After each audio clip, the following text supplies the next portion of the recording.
हाँ जी फ्रेंड्स, कैसे हो सब। तो सबसे पहले मैं आपको ये बता दूं कि मैं आपके लिए इस वीडियो में क्या चीज़ आपको प्रोवाइड करने वाला हूं।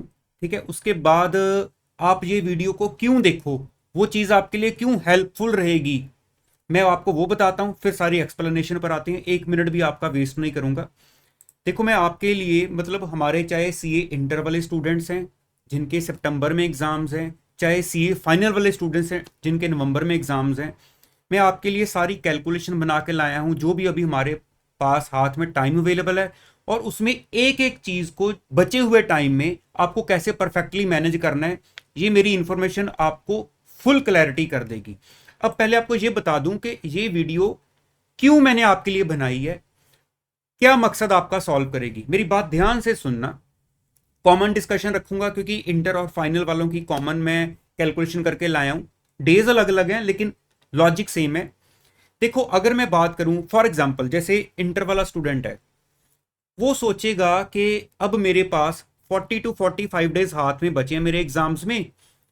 अब अगर मैं 2-3 महीने पीछे चला जाऊं, जब मेरे पास मान लो 3 महीने थे, तब मैं बहुत कुछ कर सकता था। माइंड हमें ये मैसेज देता है कि जब 3 महीने थे तब मैं बहुत कुछ कर सकता था, लेकिन अब 40 डेज रह गए हैं, जब 45 डेज रह गए हैं ऑल अबाउट, तो इसमें मैं क्या कर सकता हूं, है ना। अब जिनका काम ज्यादा पेंडिंग है उनके तो हाथ खड़े होने लग जाते हैं कि अब मेरे से ये मैनेज नहीं हो सकता। 3 महीने पहले समझ जाता, ये जो आपको चार्ट देने लगा हूं ये 3 महीने पहले मिलता तो काफी कुछ हो सकता था, लेकिन नहीं, अभी भी आप बहुत कुछ कर सकते हो। ऐसे ही अगर मैं बात करूं फाइनल वाले बच्चे, आपके पास ऑलमोस्ट 3 मंथ्स अभी पूरे पड़े हैं। आपको लगता होगा कि जब 5 महीने या 6 महीने थे तब तो ज्यादा अच्छी तैयारी हो सकती थी, अब 3 महीने में हम क्या कर सकते हैं। मैं आपको सही बात बताऊं, जिस दिन हम दोनों के हाथ में 15-20 दिन रह जाएंगे, उस दिन हम सोचेंगे कि जब 40 या 45 डेज थे या जब 90 डेज थे तब भी बहुत कुछ हो सकता था। तो लेकिन अभी हमारे पास वो दिन हैं। तो ये ना सोचो कि इतने दिन होते तो क्या कर सकते थे। अब आप ये देखो कि आज से जितने दिन हैं उसमें मैं क्या बेस्ट कर सकता हूं। जो हाथ से निकल गया टाइम, जो चीज हाथ से चली गई जिसको हम वापस नहीं ला सकते, उसके बारे में भूल जाओ। इस चीज को कैसे परफेक्टली बेस्ट वे में मैनेज कर सकते हैं, उस चीज को प्लान करना हमारे हाथ में है, वो हम करेंगे और एग्जाम्स को क्लियर करने की मैक्सिमम कोशिश करेंगे। तो इस पर्पज के लिए अब आप मेरे साथ उस चार्ट पे आ जाओ, मैं आपको सारा समझा देता हूं। देखो, दोनों केसेस लेके चल रहा हूं। अगर जिन बच्चों के सितंबर में एग्जाम्स हैं, मैंने एस्टिमेटेड टाइम लिया हुआ है 40 to 45 डेज। ठीक है, आप अपने हिसाब से कुछ एडजस्ट करना कर लेना। फाइनल वाले बच्चों के लिए मैंने 90 डेज ले लिए। अब मेन चीज, अगर हमारी जो डेली एवरेज आउटपुट 8 से 10 घंटे के बीच में घूम रही है, ठीक है, हम 8 से 10 घंटे डेली लगा रहे हैं, आप अपना ज्यादा कम करना होगा इस हिसाब से कर सकते हो। लेकिन मैंने 8 से 10 डेली हम अगर टाइम इन्वेस्ट करते हैं स्टडी पे, तो मैंने उसमें से 8 या 10 लेने की बजाय मैंने 9 आवर्स ले लिया कि चलो मैं 9 आवर्स डेली पढ़ता हूं और सीरियसली फोकस करके पढ़ता हूं। अच्छा, जो मेरी नेक्स्ट वीडियो आएगी कल, रोज वीडियो आनी, हो सकता है रोज की 2 वीडियोज आए, जो कल वीडियो आएगी उसमें टाइम को खींच के कैसे रखना है ताकि आपका 9 से 11 तो हो जाए, लेकिन 9 से आपका 8 ना आए। अगर आपका 9 से 8 आया तो उस 8 में आपकी आउटपुट 11 जितनी हो। ये चीज मैं आपको कल बताऊंगा और कल की वीडियो भी मिस ना करना, रोज आपके लिए वीडियो लेकर आऊंगा। तो अगर हम एवरेज 9 आवर्स डेली इन्वेस्ट कर रहे हैं, तो जैसे जिनके एग्जाम्स सितंबर में हैं, मैंने 40 डेज के हिसाब से कैलकुलेट कर लिया है कि अगर रोज हम 9 आवर्स लगा रहे हैं हमारी स्टडी पर, तो हमारे पास टोटल 360 आवर्स अवेलेबल है। ऐसे ही फाइनल वाले बच्चों के पास अगर 90 डेज के हिसाब से मैं कैलकुलेशन ले रहा हूं तो हमारे पास 810 आवर्स अवेलेबल है। अब अपना अपना नोट कर सकते हो कॉपी पे कि सितंबर में एग्जाम्स हैं, हमारे पास 360 आवर्स स्टडी के मैंने निकाल लिए हैं। हमारे नवंबर के एग्जाम्स हैं तो मैंने 810 आवर्स स्टडी के निकाल लिए। अब ये इन आवर्स टाइम अवेलेबल है अगर मैं डेली 9 घंटे पढ़ रहा हूं ऑन एन एवरेज। और अब इसी अवेलेबल आवर्स को हमने अपने चैप्टर्स को डिस्ट्रीब्यूट करना है, हमें फुल क्लैरिटी हो जाएगी कि हमारे किस चैप्टर को कितने घंटे लगने चाहिए। अब आ जाओ वो कैसे करेंगे।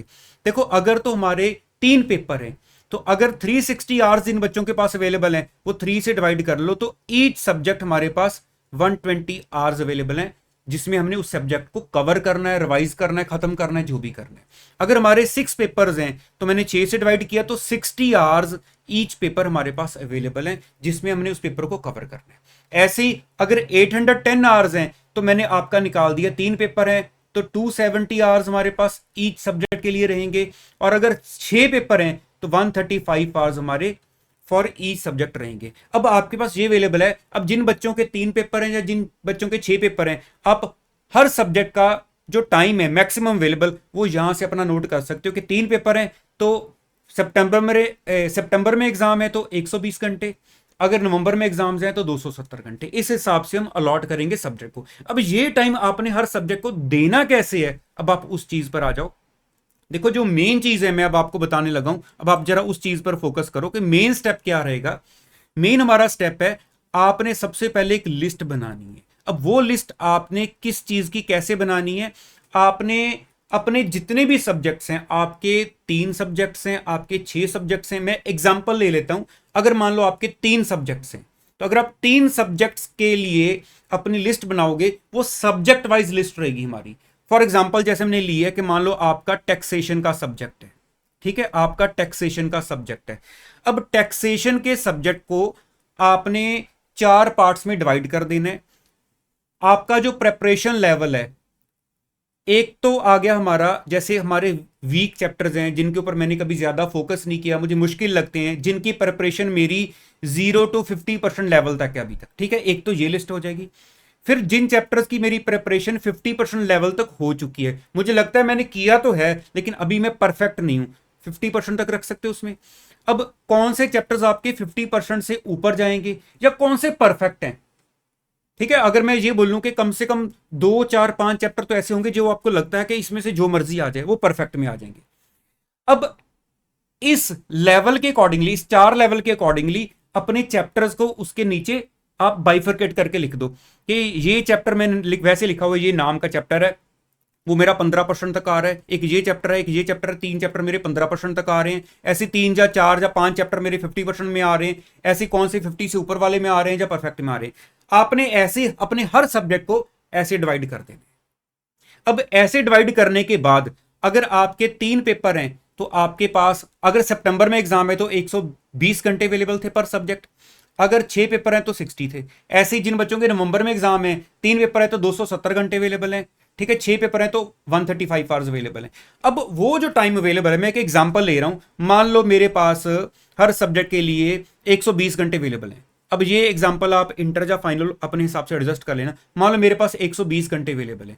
अब उस 120 घंटे में मैं इस चैप्टर को कितने घंटे देना चाह रहा हूं, मैं इसको मान लो 7 आवर्स देना चाह रहा हूं कि 7 घंटे में मैं इसको कवर कर लूंगा। आगे ना परफेक्ट प्लानिंग पर।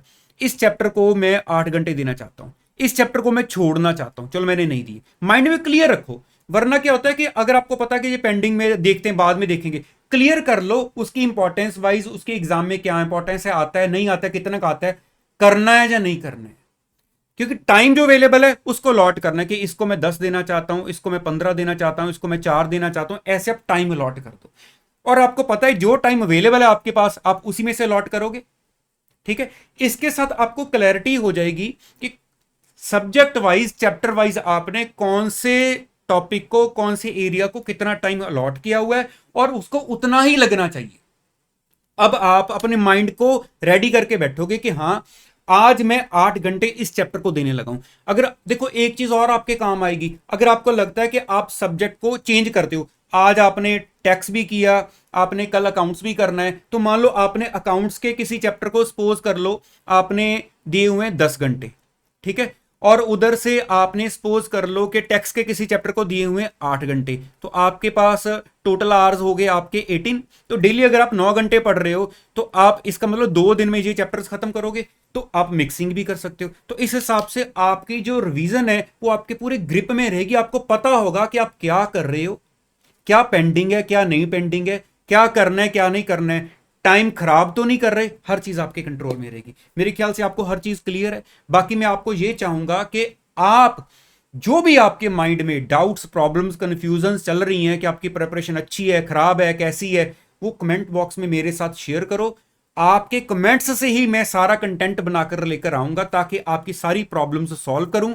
कल की वीडियो बहुत इंपॉर्टेंट रहने वाली है, और मैं एक आधे दिन में आपके पास जो मॉर्निंग में हमेशा स्टार्ट करता हूं कि जिसमें हम सुबह जल्दी उठ के अपनी स्टडी को कवर करें, पूरा प्लान बना के लाएं, वो भी आपको दे दूंगा। और जो मेरी ऑनलाइन सर्विस है, पर्सनल सर्विस है, वो भी 2-3 दिन में स्टार्ट होने वाली है। अगर कोई बच्चा पर्सनल सर्विस भी लेना चाहता है कि प्लानिंग करवानी जो भी है, वो 2-3 दिन में स्टार्ट होगी, मैं आपको वीडियो में आके बता दूंगा। बाकी आज आपके माइंड में जो भी और प्रॉब्लम कंफ्यूजन चल रही है, मेरे साथ कमेंट बॉक्स में शेयर कर देना, मैं आपको वीडियो के थ्रू उसका आंसर दे दूंगा। पॉसिबल हुआ तो कमेंट के थ्रू उसका आंसर दे दूंगा। ठीक है, चलिए तो मिलते हैं दोबारा कल नेक्स्ट वीडियो में। All the best, thank you so much.